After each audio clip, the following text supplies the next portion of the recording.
Hey guys, it's Morgan coming to you with a race recap slash lessons learned slash review of some parts video. I don't know what you want to call this thing. I'm calling it the race recap from the Silver Kings Hard Enduro, but we're going to go over a lot of other things too. So if that sounds fun, stick with us for this video. It should be a lot of fun. If you're new here, if you just found us because of the Hard Enduro tags or any of that stuff, please consider subscribing to the channel. We do all kinds of cool dirt bike stuff here. And spoiler alert, I think I want to dip my toe further into the Hard Enduro thing. I want to get better at it at least. So anyway, if that sounds like fun, let's do this. All right, guys, so if you are new here, I recently went to Kellogg, Idaho to race the Silver Kings Hard Enduro, and I absolutely got my butt handed to me in a way that I have not had happen in a very long time. Which is kind of the point. I'm not a hard enduro rider in general.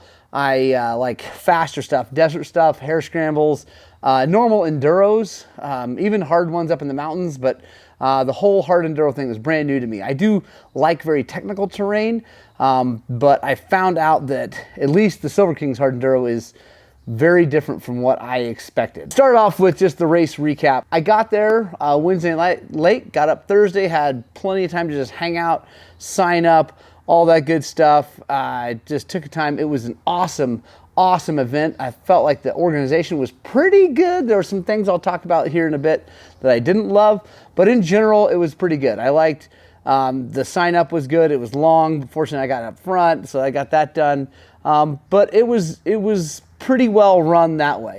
The event itself, though, was amazing. Cool parking for all the guys in the pits.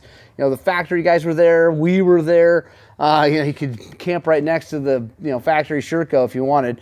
So that was really cool. The vendors that were there were awesome. Really great meeting our Enduro, seeing the Moose Balls guys. Stuck Nuts was there. 509 was there. It was really cool. So let's skip forward to the actual dirt biking. Well, actually, let's back up for a second. The parade through town and up into Wardner, the other little town above Kellogg, was awesome. It was so fun. Everybody loved to see us there. It felt really welcoming. I really enjoyed that. I thought that was a really cool part of the event and something that I think more towns need to get on board with. That was just awesome. And thank you, Idaho. Thank you, Kellogg. Thank you, Wardner, for that. That was awesome. So the next morning was time for the Prologue. The bronze guys were going to race their Prologue and their race on Friday. The silver guys, which was me, and the gold guys, the pros, were going to just do a Prologue on Friday.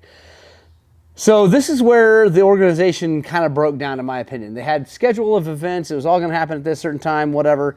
And we get up on the mountain. They kind of paraded us through, and we had to ride. It's quite a ways up onto the mountain. It's 20-something minutes. It's a long ride up there. And we got up there, and nothing started on time. Everything was almost an hour behind schedule. It was really unorganized. It was pretty frustrating, honestly. I just was like, what the heck? And so no big deal, but at the same time, when you pay that kind of money, this is a $270 entry, I expected things to start on time and be like organized and like happen as it should. It didn't happen like that on the Prologue day, and it was sort of frustrating. So the bike's moving. Hang on one second. Well, whatever. We took off, and also I didn't feel like it was, I couldn't find it. I shouldn't say I couldn't. I didn't find the rules about the Prologue online. I'm sure they were there. I'm sure it was my fault for not digging a little bit deeper, reading everything better, but so I didn't know there was a time limit on the Prologue or anything like that. So we take off on the Prologue, had the first part of the Enduro cross track was fun. First part of the trails was really fun, kind of hard, but not that bad. It was what you expect. Then we got to the big first hill climb, and there was people scattered everywhere. Gave it a couple runs, decided I was just going to work my way up from up on there. Started dealing with it.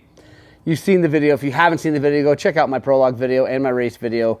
But I struggled. It was really hard, but I was making progress.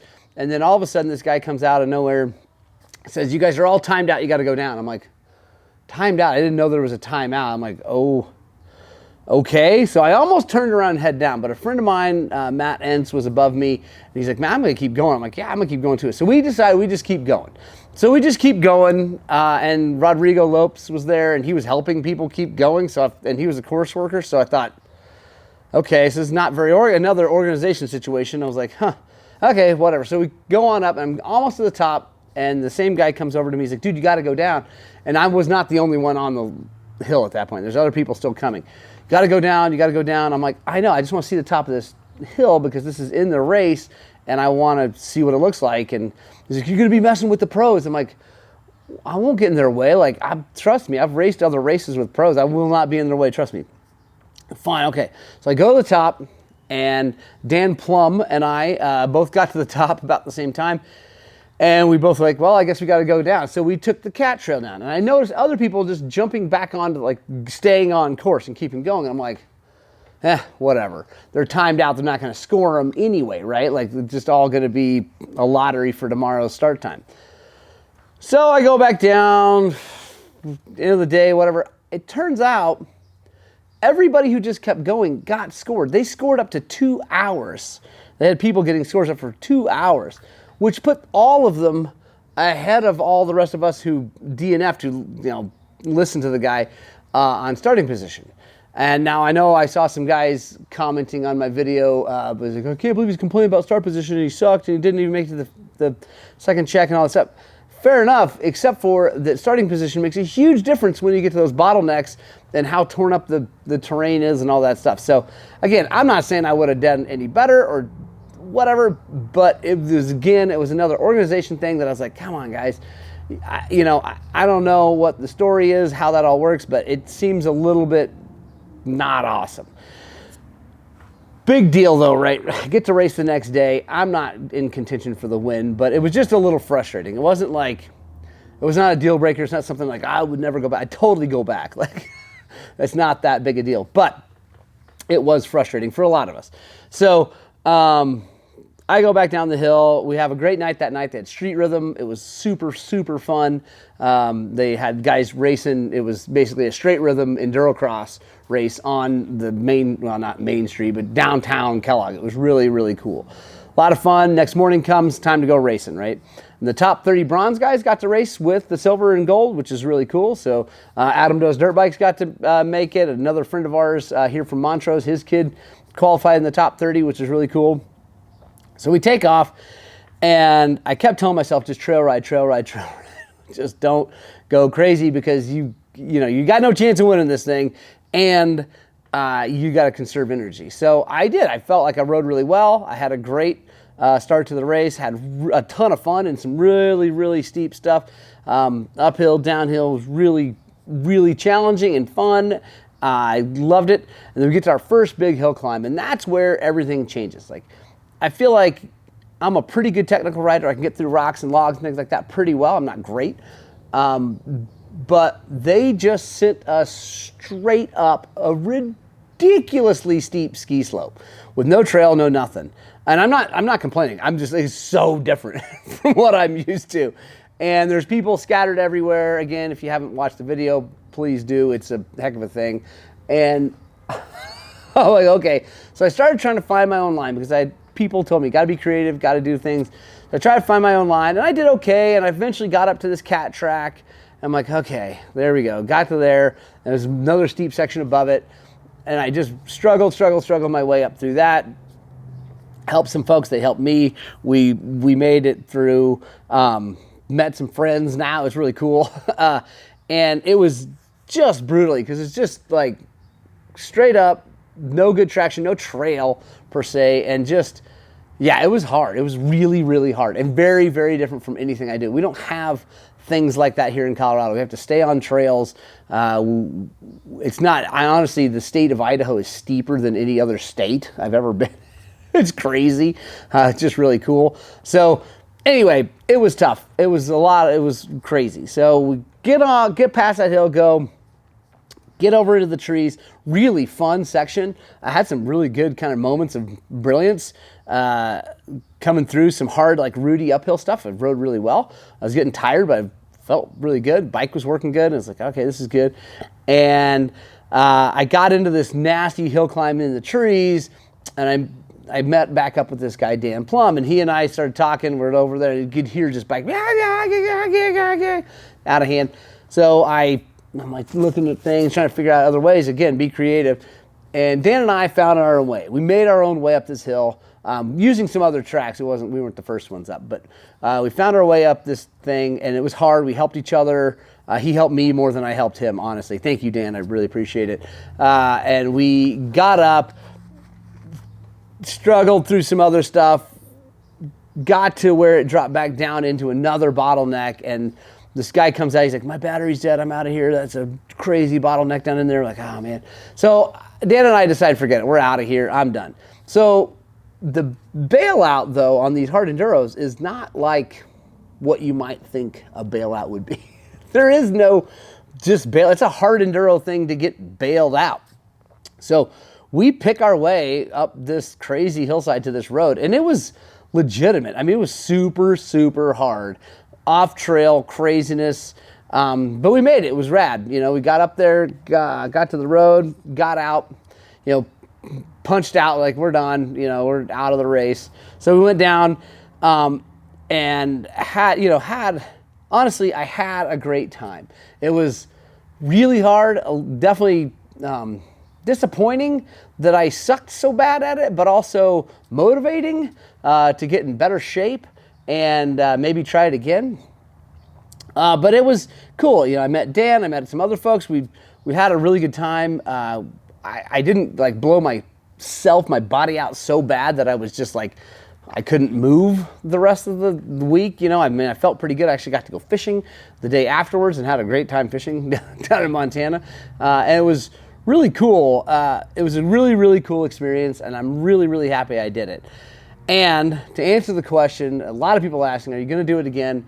Yes, I think I will. I don't know about Silver Kings. I think I want to go back to Silver Kings, but I might give it a couple years or a year or something like that, because I really want to get in better shape, and I really want to get better at that kind of riding before I go back and spend all that money to go all the way back there and then suck so bad again. I want to put the time in and the effort in. I'm in decent shape as a human, but I'm not in the shape I could be in. I'm definitely overweight. I'm old. I'm almost 48 years old. And I mean, that doesn't mean anything. There were guys out there in their 60s kicking my ass. So like, I'm not copping out with my age, but it does make it harder to get in shape. So I've already started. I'm back on track. We're back on the bicycle, back at the kettlebells and all that good stuff. So we're going to try that. But let's talk about the bike and how everything did that I did to it. Because if you guys watch my how to set up a hard enduro bike, let's just go over all the things that we did and what we thought. Let's start with the tire. Big thanks to IRC for the JX8 rear tire and the VX40 front tire. JX8 tire was amazing. But after talking to some friends of mine that were there and checking out their bikes, I did not make this thing soft enough. I'm sitting down. It's super soft for anything I would do. I've got the drilled moose balls in there. To me, it's crazy soft, but it's not soft enough. They're like, dude, you got to make that way softer if you want the traction. I'm like, all right, good to know. It did great though. I mean, it hooked up in places I didn't think it would hook up, so I'm happy with that, but I learned. I think we're definitely gonna have to put bigger holes in the moose balls, because I like having the tire full of moose balls and not having big gaps in there, but I'm just gonna have to drill bigger holes. Gearing, 1352, probably not quite low enough. I could have gone to a 1252, probably would have been a good idea, but 1352 wasn't terrible. I did hammer on the clutch, but everything, you know, I didn't burn the clutch up. It worked just fine. Crosslink components, swing arm guards were amazing. Bulletproof Designs swing arm, you know, chain guide guard thing was amazing. A Cherbis chain guide has actually been doing really, really well. Skid plate and all that good stuff was good, whatever. I mean, just a skid plate and it did great. It's a stock skid plate with Enduro Engineering beaver tail. I got a Bulletproof Designs actual link guard to protect it from the big hits so that like the impact doesn't cause any issues with the linkage. Carapax foot pegs, guys, best things I've ever used. No, they are not tearing my boots up that bad. I'm amazed. I don't have my boots in here. Maybe stay tuned, subscribe, blah, blah, blah, all that good stuff. I will show you what my SG22s are starting to look like here once I get some more hours on it. Bulletproof Designs shifter did amazing. Loved it. Was awesome. No problems. Enduro Hog, engine guides, Bulletproof Designs guards. All the guards did well. I'm going to stop talking about guards because like they all did great. Bulletproof Designs radiator guards did amazing. Disc guards from System Tech Racing did amazing. All that good stuff. But performance stuff, let's talk more about that. The Moto's pipe. Really, really happy with this pipe. First of all, it's strong, really strong. I heard rocks flipping up and hitting it. It didn't get dented really bad. I had one dent, which if you guys saw, I already blew that out and did really well. But lots of rocks hit this and it didn't just chew it up. The performance of the pipe was really good. Lots of low end power, but didn't really rob the top end over rev, although I didn't over rev the bike during the hard enduro much. But I've ridden it a little bit afterwards. And man, Motos, thank you. And by the way, when I say thank you, Motos, I bought this pipe. I actually paid full retail for this pipe. So this was not a gift. This was not a sponsorship, anything. I'm just saying thank you for the good product. Hopefully, maybe we'll work together in the future, but I paid full pop for that pipe. And for those of you wondering, it's less than $400 to have one shipped from Turkey to the States. So it's not really that far out of range for like from you know, an FMF these days. The pipe did amazingly well. Really happy with that. The suspension, TBT, you know, we valved it, but TBT specs did really well. The suspension was great. Zero complaints about that on the side of that hill and down the nasty stuff. Nothing caught me off guard. It did really, really well. So I'm super happy about that. I have to mention the brake thingy again.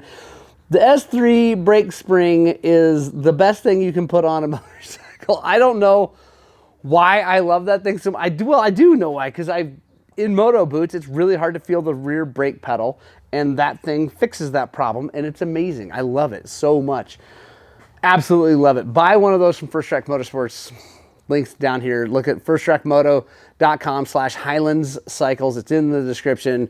Go there, buy one of those. Buy some of the other stuff they have there if you want. It's really cool. We got our own custom gear coming. I should have mine here very soon. You guys can order yours up until July 15th. You can get your number and name on it if you want. But it's Highland Cycles. Check it out. Go to firsttrackmoto.com/Highland Cycles. It's in the description. I used the crap out of my Klaxon tuggers. They work great. XC gear, bar mount was amazing. Kept my hands in good shape. Overall, guys, the bike did well. I just did not. But I learned a lot. I learned a ton. I did things with the motorcycle I've never done before. So I feel like I'm a better rider than I was before. So maybe the money was worth it. The $300 by the time you bought the terrain pass and all that stuff. Was worth it, because that's what you'd pay for a class with some really good rider. It wasn't a focused effort of going to class, but it freaking worked. I'm definitely a better rider in the technical stuff now than I was before. Let's talk real quickly, last thing, a VX40 front tire. I actually really like this tire. It actually works good at the slower pace. I don't like it when you pick up the pace. It's a little bit big. It's a 90-90. I don't like the wideness of it. And it's a little bit soft. The knobs are real soft and squishy. Not as soft and squishy as the JX8, but a little too squishy for me. So I'm going to run it out. I'm not going to take it off, but if you push hard and try to go fast, it doesn't feel that good. So, but you know, it's a good tire. I'm going to be stocking IRCs now, definitely JX8s in the shop. So if you're in the shop, you come by, want to buy a JX8, I should have one unless I sold them all out. So let's talk real quick, lessons learned. First of all, I've already mentioned it, my fitness level needs to go up. My cardio is actually not that bad. I can kind of just keep beating on myself all day, but my physical strength, my upper body strength is not there. Like the amount of time, and I know I should get better on the bike. I don't have to use my arms as much. I get it, and that's coming. But the reality is, at some point, you're going to have to struggle. I mean, even maybe not Tristan Hart, maybe not the top 3 guys, but down the line, they're going to have to struggle, and you're going to have to push and pull and whatever. And being stronger would help. So I'm going to work on that. Also, tire choice was good, but definitely going to make it softer. Man, and then just practice more different kind of stuff. I learned that the hill climbs are way different than anything I've ever done here in Colorado or even on other trips to Idaho and things like that. It's just very different. It's another level of craziness. So anyway, hope you guys like that video. If you do, make sure you subscribe. Stay tuned. Lots more awesome content coming. I love you guys so much. Get out, spread the gospel of two wheels. And as always, I hope what we're doing here at Highland Cycles is inspiring you guys to get out and ride your dirt bikes.